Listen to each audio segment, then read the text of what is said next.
Thank you so much for inviting me. It's an honor to be here, and it's a great pleasure and luxury for me to get to meet so many of you who have traveled so far when all I had to do was walk across the street. So I'm going to talk about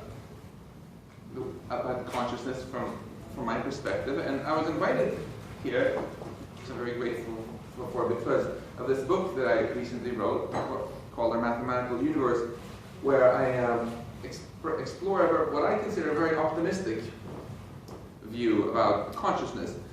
The idea that mathematics can describe not just some aspects of our world kind of approximately, but it can really describe everything there is to describe about our world, including, ultimately, consciousness. And I'll come back to why I think this is optimistic. But first, consciousness, we're all excited and interested in consciousness, but as we heard here from the organizers, there's a lot of debate, and I hope we'll have a lot of great discussions here continuing through the meeting, partly because different people just mean very different things by the word consciousness, right? So the first thing I want to establish is what I mean when I say consciousness, so we're not talking past each other.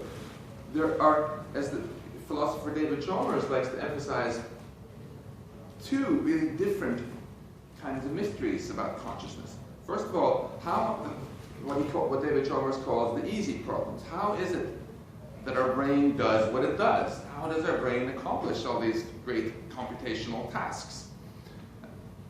Now there, even though he calls them easy, they're very hard problems, but there's been a lot of progress made on this by many of you in this room. We now have machines that can play a good game of chess, that can drive cars, that can beat us at Jeopardy, and so on. Then there's what David Chalmers calls the hard problem. If I'm driving a car, I have this subjective experience. I have the experience of seeing things, of hearing sounds, feeling vibrations, having emotions, etc. But does a self-driving car have a subjective experience? Does it feel like anything to have a subjective experience?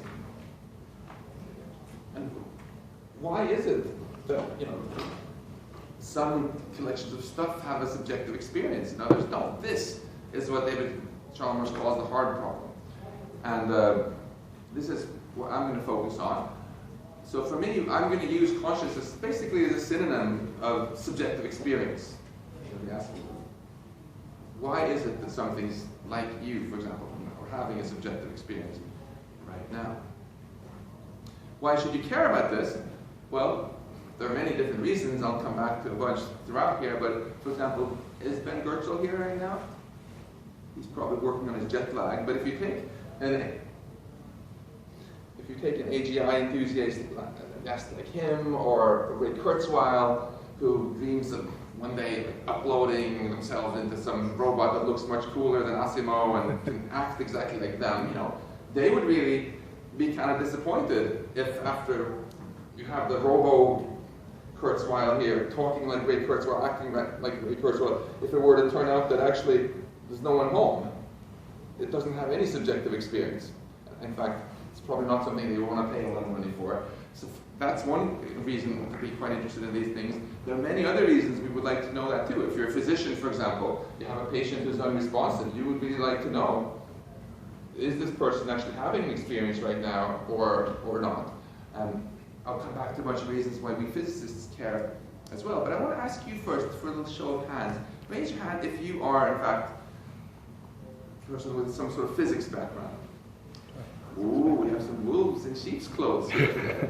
Okay, I'm going to have to raise my hand too, because I'm, of course, a physicist as well. And that means I'm going to share with you how I think of this hard problem of consciousness from a physics point of view. So, from my physics point of view, a conscious person is simply food rearranged. Which begs the question, why is one arrangement conscious and not the other if it's the same stuff? Moreover, as a physicist, from my physics point of view, food is simply a large number of quarks and electrons that are arranged in a certain way. So why are some particle arrangements conscious and not others? Why do some of them have a subjective experience and not others? And this physics way of looking at it goes a little bit against the idea known as dualism, where consciousness is caused by some sort of non-physical entity, called anima, elan vital, or a soul. And why is that? Well, because if we measure how all the particles in my brain are moving very carefully, and we find that they are simply obeying the laws of physics that we teach here at MIT, then that would mean that this purported soul is having absolutely no effect on my particles, having absolutely no effect on my behavior, which would be a little bit of a bummer, right? And on the other hand, if it turns out that we measure that my particles are being pushed around by my soul in some observable way, that brings the soul into the realm of physics. And we can study the new forces exerted by this soul field, or whatever, very much like the way we discovered the Higgs boson, by discovering that there's something pushing our particles around in new ways. So for reasons such as this, the idea of dualism, I think it's fair to say, even though it's still it's very controversial and frequently debated, it has waned in popularity quite a bit among scientists, and neuroscientists, and philosophers. Finally, as far as we physicists can tell, these particles that we've talked about, they have no properties at all except mathematical properties. Patterns in space and time that correspond to the positions, and a bunch of measured numbers. If you ask, what properties does an electron have, for example, it has properties you can see in this table, properties like -1, 1/2, and 1. And even though we physicists have made up these geeky names for these properties like electric charge, spin, and electron number, the electron doesn't care what we call them. The properties are just numbers, mathematical properties. So in summary, from a physics point of view, the conscious mind is really matter. Matter is moving particles. Moving particles are a mathematical pattern in space-time. So consciousness is ultimately a mathematical pattern. And what I like about this physics perspective on things is it transforms this hard problem of consciousness from David Chalmers into a form where it's easier to attack with the methods of science. Because instead of starting with a hard problem, why in some kinds of manner become conscious, you can start with a hard fact. Some arrangements of particles are in fact conscious, like your particles right now. That arrangement definitely seems to be conscious, wouldn't you agree? I would. Good. And then others are probably not conscious, like this arrangement of particles, or the particles that were in all the food that you ate. How do you know? Well, I don't know if you're conscious, but I'm sure you know. How do you know that is not conscious? From your point of view, everything is. Well, that's a wonderful question we should come back to, because what the goal should obviously not be to ask the laser pointer, hey laser pointer, are you conscious? Well, I didn't hear anything. Let me just finish that. Let's hold the questions until after I'm done, okay? But I want to just say to you that I think this question is excellent, because this is obviously totally unsatisfactory. Say, are you conscious? It didn't answer. That's sort of like when people from the meat industry say that, oh, we know that cows don't feel pain when we slaughter them this way because we asked them and do you feel pain? And they didn't say anything. What we would like to have is a more profound understanding where we can look from the outside and understand some sort of what are the principles of information processing in the system that are the ones that make a difference. And that's where we're aiming here. Okay?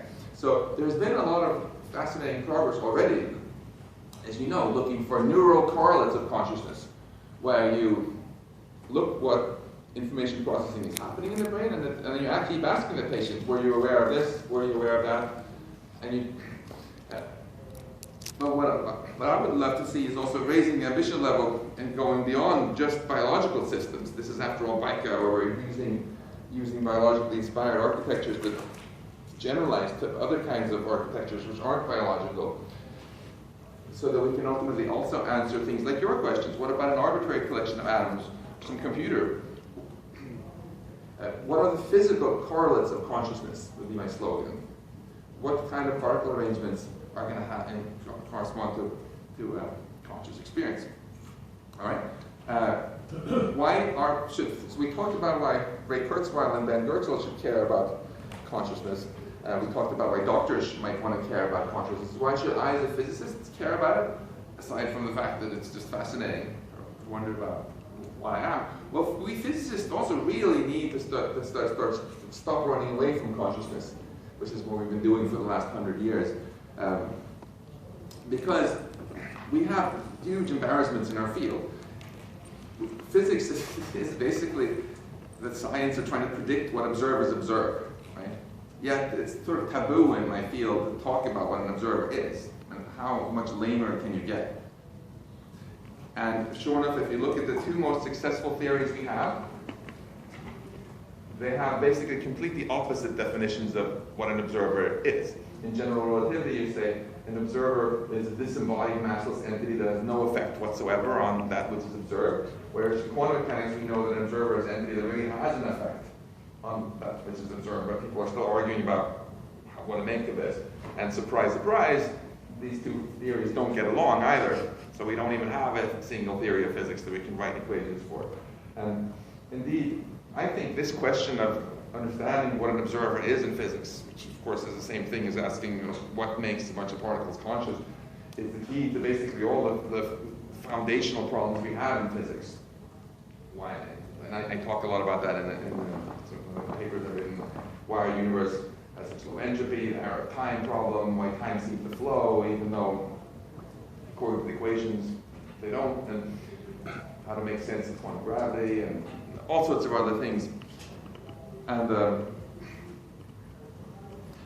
now, even just very fundamentally, if you just write down the equations of physics that we know so far, which some of my students at MIT like to put on their t-shirts and walk around, it's not at all obvious from looking at them that we are going to perceive the world like this, like a hierarchy of objects that are moving in some kind of space.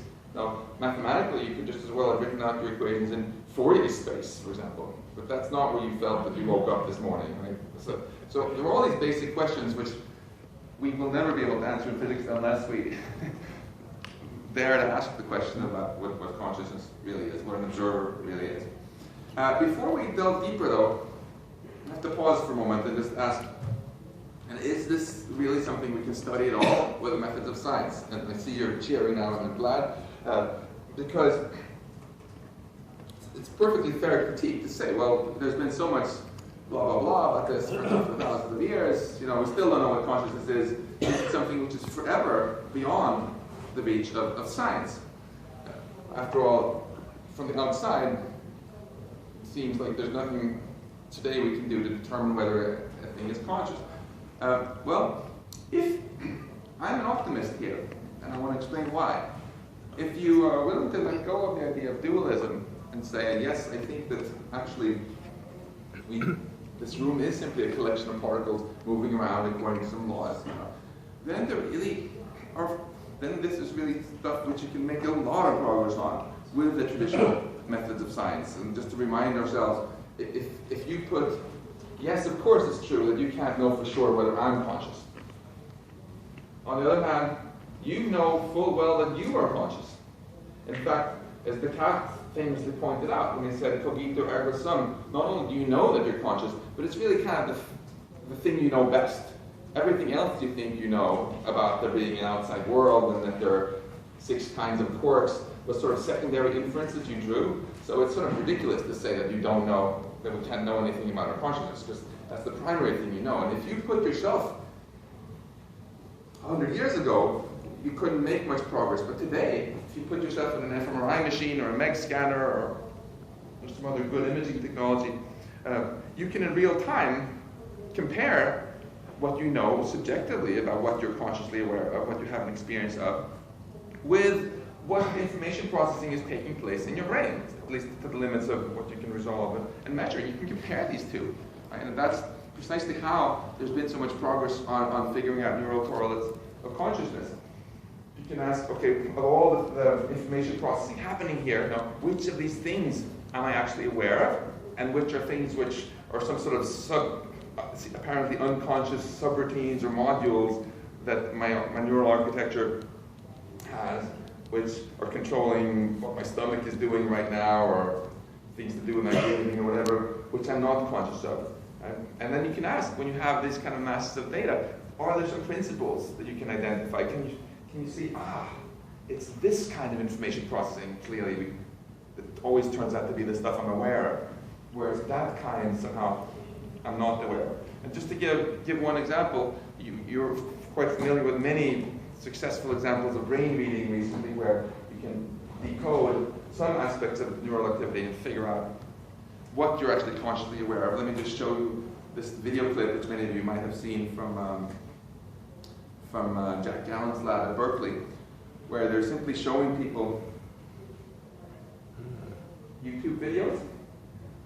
And this is brain decoding. This is what they're inferring that the person might be seeing just from looking at their fMRI data. Clearly, long way to go.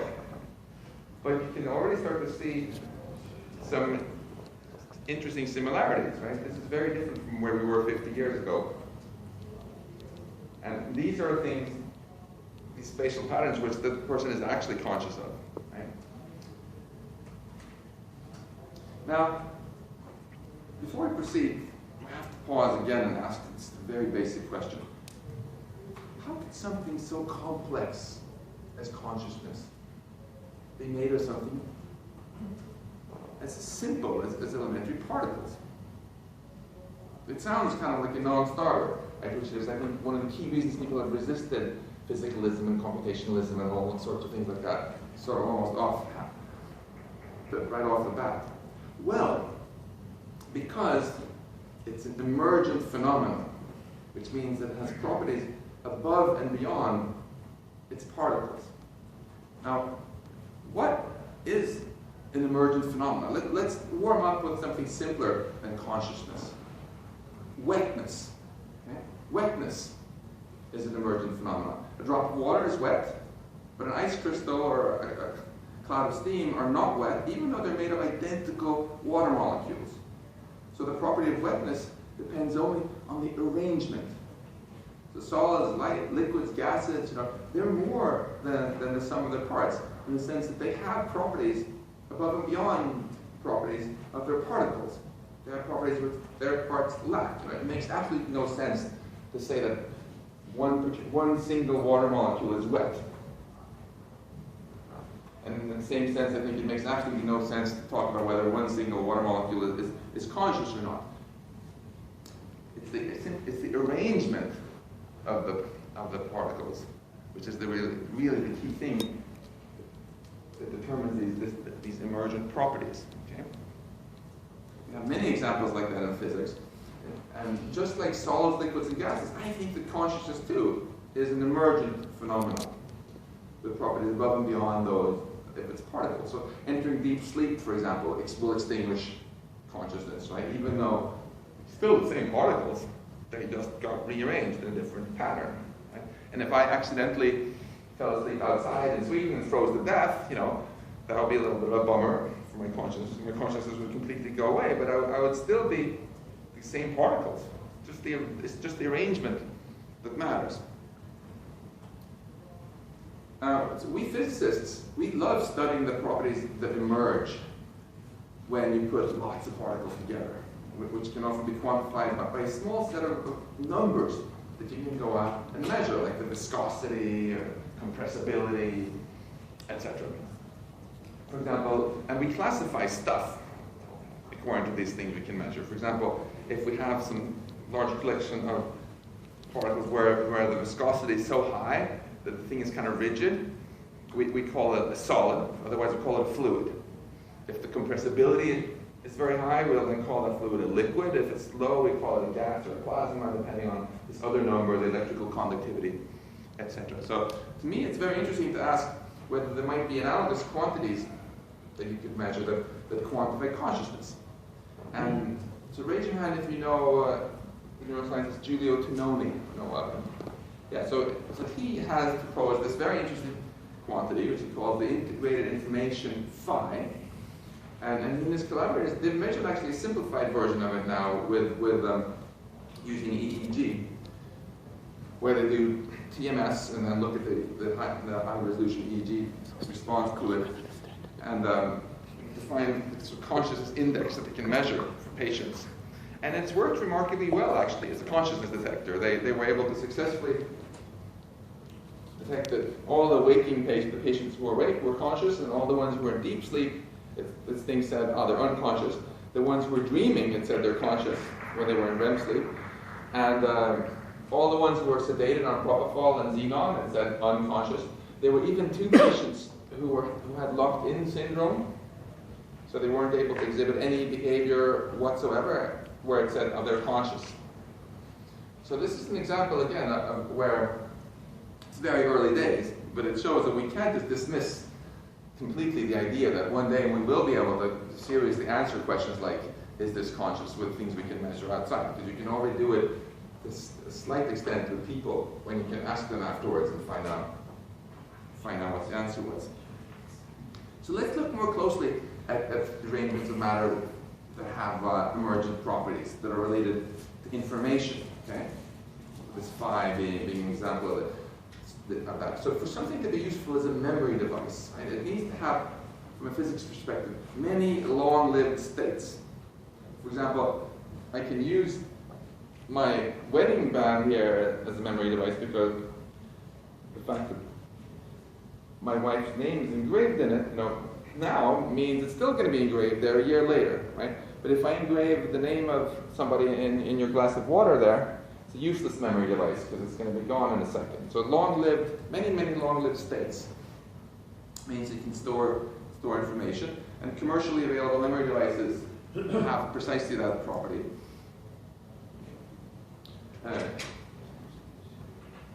And that means generally you can write down physical equations which you can solve, and it'll tell you whether something has the property of being memory. Just like you can write down physical equations that say whether something is solid or a liquid. So you could say in that sense memory is a state of matter, in the sense you can actually define it from the outside. And another interesting state of matter is what's been called computronium. That's the name given to the most general substance that can do universal computation. And it needs to have, of course, not only the properties of memory, a memory substance, but also has to have dynamics. So the laws of physics have to make this computronium change in ways such that it can do whatever computations that you want. Finally, so let's define, by analogy, this perceptronium as the most general substance that feels conscious. In other words, as the most general substance that has a subjective experience. What properties would computronium need to have?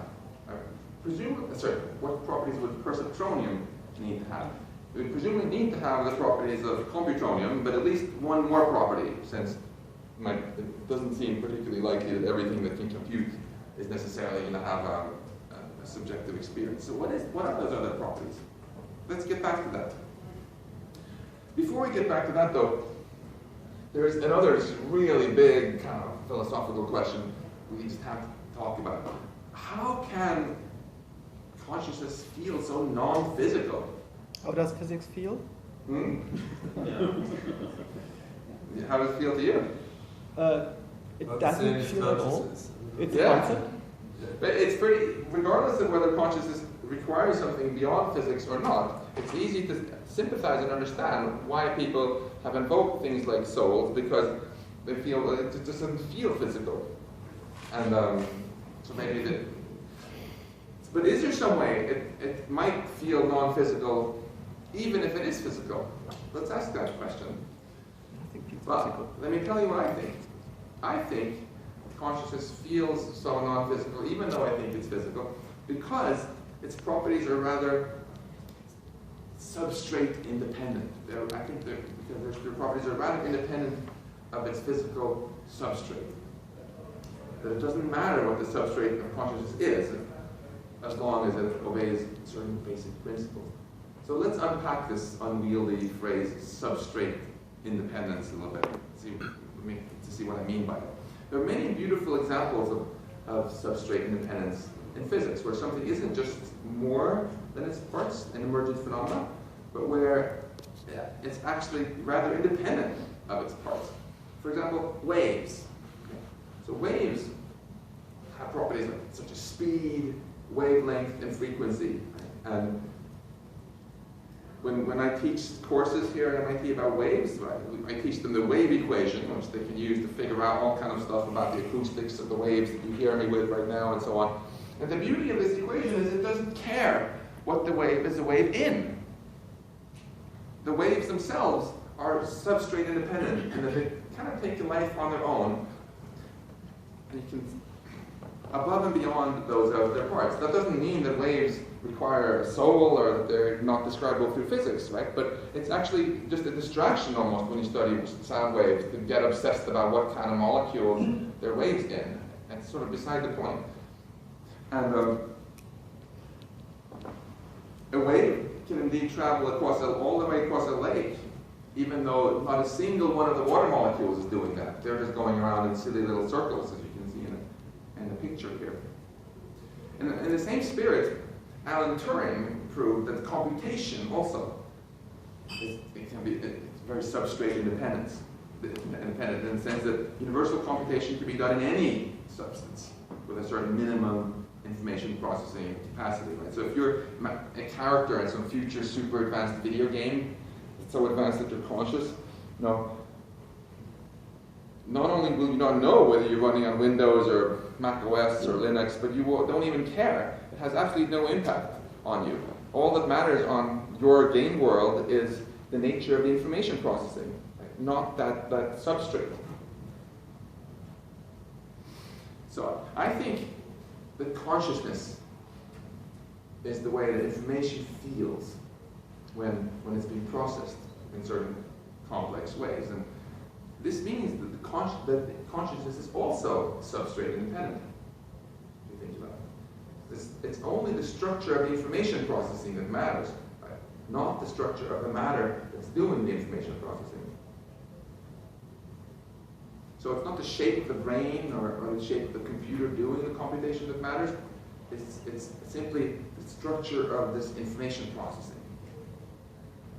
So in summary, physics describes all these patterns in space-time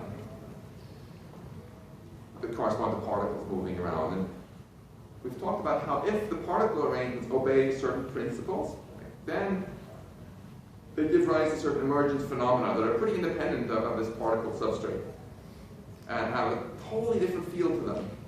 And a great example of this is information processing, as we talked about in computronium, computers or brains. Now we can take the same idea of this being so independent of this substrate to another level and say that if the information processing itself obeys certain principles, that it can give rise to a higher level emergent phenomena that we call consciousness. So it's well understood what the principles are that you need particle motions to obey, right, to be able to do universal computation. So let's ask the same question. What principles do we need to impose? What principles does the information processing have to obey for there to be consciousness, for there to be a subjective experience? So we obviously don't know which conditions are sufficient conditions here to guarantee consciousness, but there are some necessary conditions that I've explored in my research. And as I said, I think that consciousness is the way information feels when it's being processed in certain ways. And if that's correct, then that means that to be conscious, the system certainly has to have as a necessary condition and has to be able to store information like a memory device, at least store it for a very, very short time. And so that's what I'm calling the information principle here. What other principles might there be? Well, I also think that it will need to process information, be able to process information like a computer. I'm calling this a dynamic principle here, that a conscious system should have substantial information processing capacity, not just have information that statically sits there and doesn't do anything. Third, I think that the conscious system also has to be fairly independent from the rest of the world, because otherwise it wouldn't feel that it had any independent existence whatsoever. In contrast to the fact that you all feel that you have a certain amount of independent existence, right? So I'm calling it the independence principle here. And last but not least, the conscious system also has to be integrated into a unified whole, as Julie Tononi argued, right? Because if it consisted of two completely independent parts, then they would feel like two separate conscious entities. rather than like 1. Now,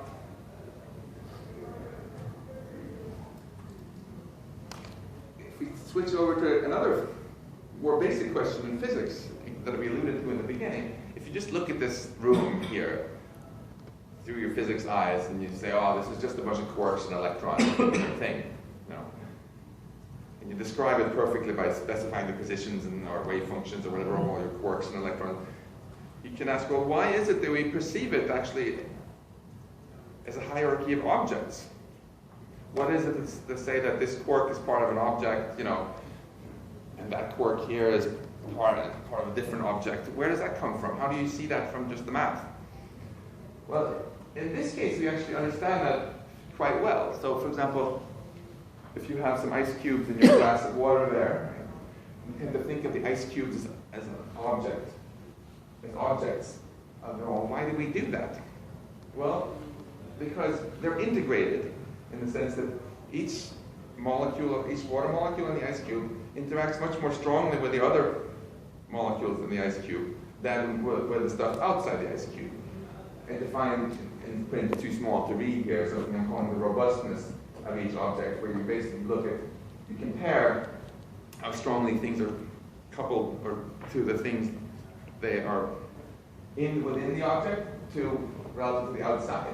And you see, sure enough, that everything we call an object here, from an ice cube to a proton to an atomic nucleus to an atom or whatever, has quite high robustness. This one has, for example, an oxygen nucleus has a robustness of 10 to the 5. You need 100,000 times more energy to take apart the protons and neutrons that it's made of than you need to take the oxygen nucleus out of an oxygen atom. So it's a very robust kind of thing. Now here, the robustness is measured in terms of energy. It's all about energy, how strongly connected things are. But for consciousness, clearly we want to talk about not energy, but about information in the analogous way. Is the information processing really strongly connected within the system and weakly connected only to what's outside, or not? And this is very much at the heart of what Giulio Tononi has been doing so much pioneering work on, and it's very interesting. This is an example from one of his recent papers, where he has two different networks, networks which are functionally equivalent. They have exactly the same input-output behavior. So if you just look from what they do, you couldn't tell the difference. But according to his consciousness theory, the integrated information theory, this one is conscious and this one is not at all. And the reason why he thinks this one is not conscious is because it's a purely feed-forward network, and it turns out there is no integration of the information. The different parts never have any sort of feedback. That thing is certainly not going to be conscious at all. So to make this thing on the right side conscious, we just add feed-forward, backward connections to make it recurrent, or do we also need a blue circle? His measure is metric. We can talk about that more in the discussion, but crudely speaking, you need.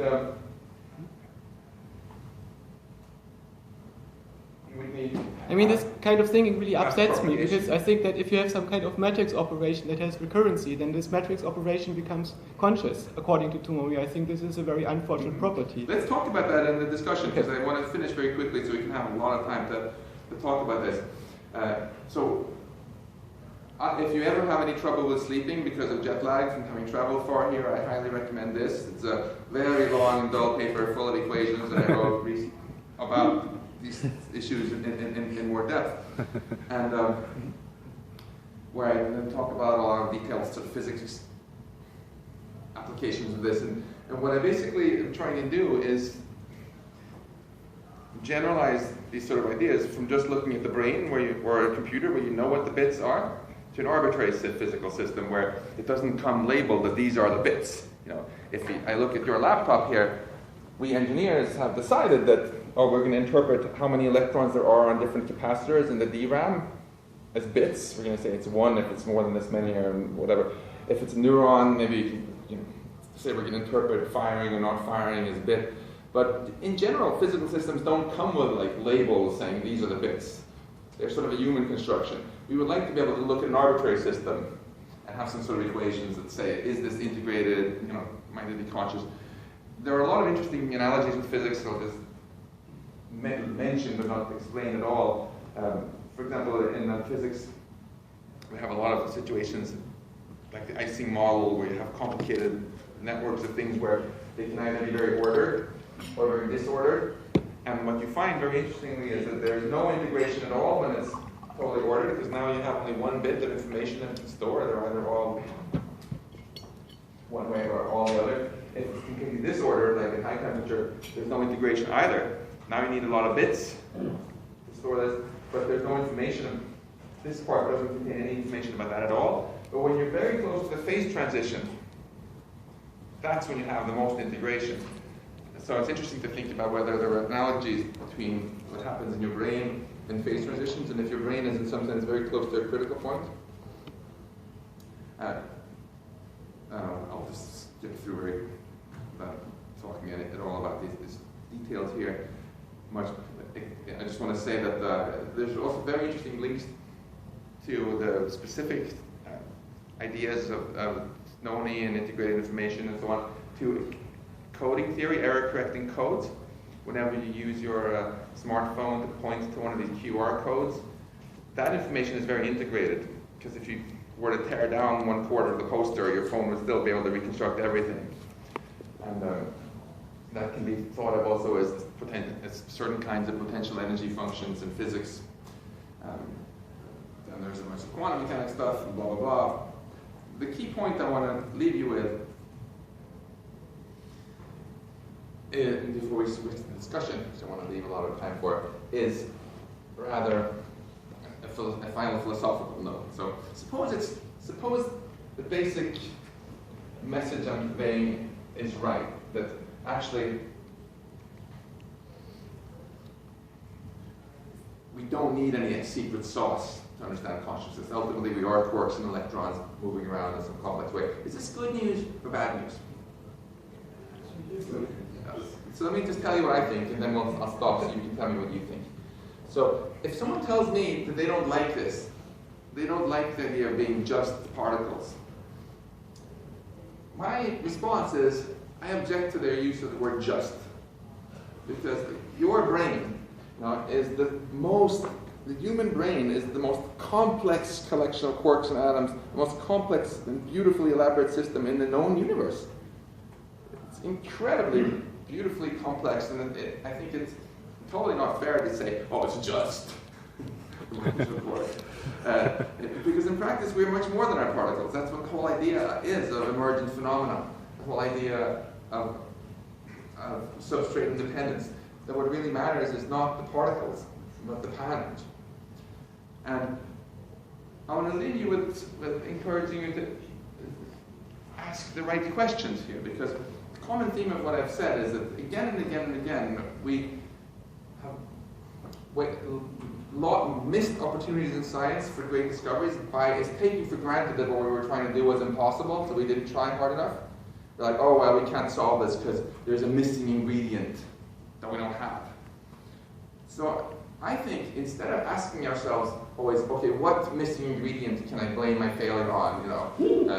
Let's ask, might it be possible that we already have all the ingredients to solve a problem?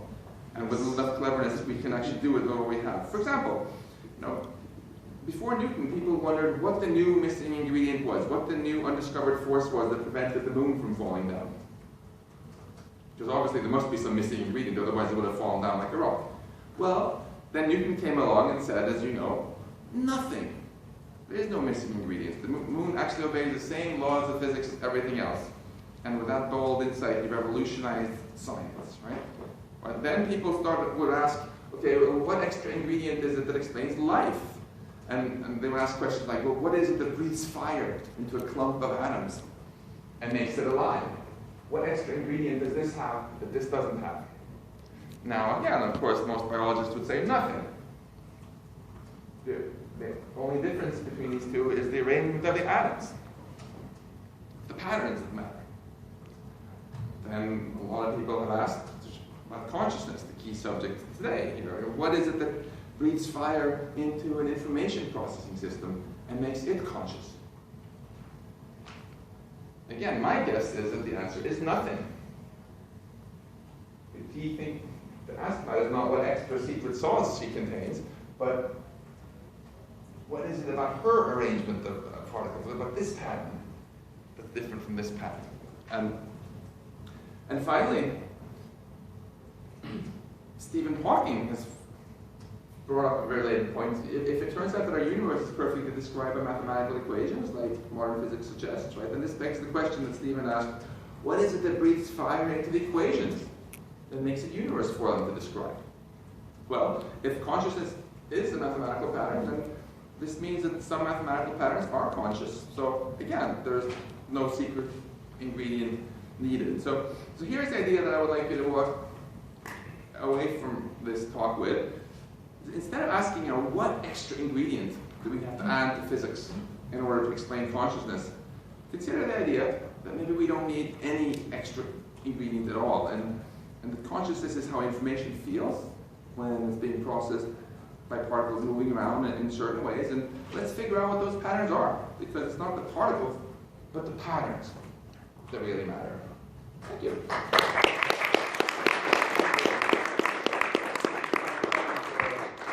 Few questions? My question is, in my view, there is something missing in your argumentation. That is the issue of life. Because you go from something that is the conceptualium to the perceptualium, and there is something in the between that is life. Maybe you need to further elaborate in these questions, such to put life as part of this equation. So how is the difference between something that is alive and something that is conscious? Because I can be a living person and I'm sleeping and I don't have consciousness, but I have life. So how life gets into this equation that you are... So you're asking one of the classic questions of philosophy, what is life exactly? What is the difference between this and this? If you take the engineering machine learning perspective, you would say these are both. This is an intelligent agent. It's a rational agent that has some sensors, takes in information, processes them, acts on it somehow. And the only difference between these two is that this one is broken. Some people feel that life is something more than just not being broken when you're a rational agent. To me, the question I'm much more interested in myself is not arguing about how exactly we should define life, although I'm very interested to hear what you think about it. To me, the question I'm fascinated about is rather that separate question of whether some rational agent will have a subjective experience. So that's why I chose to focus on it. I'm not convinced that you need to necessarily talk to publics about this life question to be able to talk about the other, but please let me know if you disagree. Okay. Sri Nisargadatta Maharaj, there's a book about him. It was called I Am That. And in the book, basically he said, the only true statement you can say about yourself is I am. Any other descriptions are inaccurate. And they get to the point where they said that what exists is awareness. So we have an awareness. And I was just wondering, how does this awareness contrast with the notion of consciousness? Is consciousness only ascription? So again, different people will answer your excellent question in very different ways because they choose to define the word consciousness in different ways. So I am defining consciousness simply as having a subjective experience, which sounds very much like what you're calling awareness there. And but that's how I'm choosing to use the word, because that's the question I'm so fascinated by. Thank you. Peter. You claim that consciousness is a mathematical pattern, then you follow Turing in saying that computation is possible with any matter, okay, here, and then you believe in an analogy between this and a wave. why not an analogy between this and light, or a hologram, which is also a very physical thing? If we go by the latter analogy, then we would talk about mathematics as a way to describe, for instance, in AutoCAD, how to build a projector of holograms and not the hologram itself being mathematical. Although it can be described mathematically in a given 3D universe. So isn't this the wrong level of mathematics, of primary mathematization? It's not just how information feels, but it's actually how it is produced, kind of like a hologram. So, I'm not sure I'm interpreting your question correctly here, but it seems like you're bringing up two separate interesting questions. One is the one of consciousness, and the other is how we should think about. The other is how we should think of mathematics. Some people think of mathematics as something very fundamental, like we usually do in my physics department. Whereas other people think of mathematics as just something our humans have made up, which can kind of approximately describe some aspects of the world, even though the world is fundamentally not mathematical. I'm not sure which of those two. So how can you rephrase precisely what your question is then? The difference between consciousness being like a wave, which is completely describable in any substance, and a light, which I'm not sure can easily be inlaid in any process. Okay. So I did not mean to suggest that waves can exist in any substance. Of course, you can create substances which don't have any waves of certain kinds. I just used the wave as one example of many of an emergent phenomenon. Something which is actually quite substrate independent. Waves is probably the most familiar, but there, you mentioned some other nice ones yourself. If you study the hologram, for example, right? You can make holograms out of all kinds of different materials, and if you're just looking at the hologram and its structure, you don't care particularly about the implementation details. And when I was suggesting that I think that the same holds for consciousness. It's an example of something where the way it feels to be you, probably, I'm guessing, does not depend critically on the fact that you have a lot of carbon atoms in your head. I suspect that you could put together some other arrangement of quarks and electrons which would feel the same, that would use different atoms. But that's not saying, of course, that any object can have waves, or that any object can feel conscious. So substrate independence has to still need a substrate, and it has to satisfy certain requirements. So I think the really interesting question is, if you're looking for a phenomenon like a wave or a hologram or conscious subjective experience, to ask what are the necessary conditions that your substrate has to have. And then so that you can say once it has those properties, then the other properties don't matter. I don't feel that we know for sure what those are. I suggested a few candidates here. But I think it's a really fun question. Okay, Spanish. So you have an interesting explanation of why many people are tempted to think it's non-physical. That explanation was it's substrate independent. But then you gave a whole bunch of examples of other substrate independent phenomena, like waves, where we don't seem to be inclined to think that relevant phenomena are non-physical. Let's just take another example, say books. Books are substrate independent. Yeah. We're not thereby inclined to think that books are non-physical. So how does the explanation for consciousness work? That's a fascinating question, which is actually less of a science question, more of a psychology question. Why we feel the need to have secret sauce to explain certain things rather than others. I'll just speculate. I mean, I don't have any credentials as a psychologist, but I think the historical way in which it's played out has actually been very important, because even now, if now many of you might not be big fans of dualism hypothesis, soul hypothesis, or whatever. Frankly, as a scientist, if you were a serious scientist 500 years ago, that was the best scientific explanation around, right? If you look at a human who can catch balls, can speak, and so on, it would have seemed completely like magic to Leonardo da Vinci or Galileo, and they had no idea not only about neurons, they didn't even know about electricity or anything. So it must have seemed to them that there's something really fundamentally different going on inside of humans and other animals, living things, than there are in rocks. And so postulating that there was some additional substance there seems quite plausible. I think what gradually happened is that this position was eroded in many steps. Right? First, I was at this fascinating exhibit in London at the Museum of Science there just in January, where they talk about how neurons were first discovered and how people started to realize how muscles worked about 100 years ago with electrical signaling, and they were like, whoa, dude, we're like machines. And so suddenly, from being a complete mystery, what was mysterious about the human body was no longer this, but just this.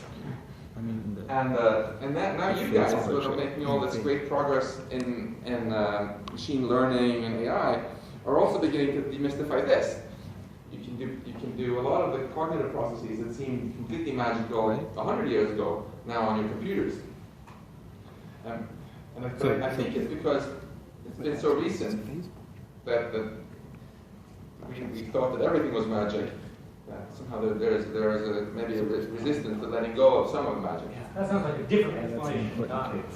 Well, this was entirely just a sociological, psychological speculation. What I'm saying now, this is not a scientific theory. You asked me why is it that people seem so attached to the idea that there must be some secret sauce required, right? And I'm just speculating off the cuff here.